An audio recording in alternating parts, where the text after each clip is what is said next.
ఇక స్వర్గతిని సంపాదించాలి, స్వర్గ సుఖాన్ని సంపాదించాలి అని ఆలోచించి పశువులను హింసించి యజ్ఞం చేశాడు.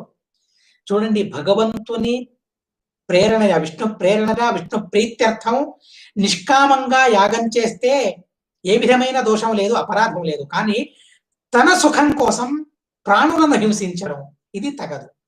భగవంతుణ్ణి ఆరాధించడం కోసం యజ్ఞయాగాదులు చేయాలి. అలాంటి యజ్ఞయాగాల్లో పశువులను సంహరించాలి. పూర్వయుగంలో అది ఆచారం. ఆ పశువుల సంహారం చేయడం ద్వారా ఆ పశువులకు కూడా స్వర్గతి కలిగేదట. శాస్త్రం మనకు చెబుతుంది. అశ్వమేధ యాగంలో ఏ అశ్వాన్ని ఆహుతిగా సమర్పిస్తారో ఆ అశ్వానికి కూడా, ఆ గుర్రానికి కూడా స్వర్గం కలిగేదట, స్వర్గ సుఖాన్ని అనుభవించేది.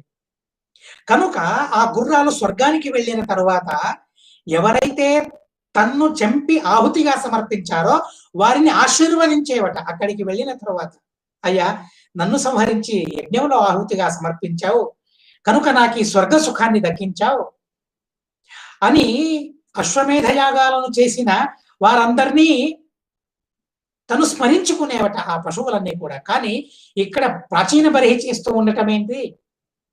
ఈ మన జీవులు ఏం చేస్తూ ఉన్నామంటే, నాకు సుఖం కావాలి, స్వర్గ సుఖం కావాలనే ఉద్దేశంతో పశుహింస చేసి యాగం చేస్తే ఆ యాగాన్ని భగవంతుడు అంగీకరించడు.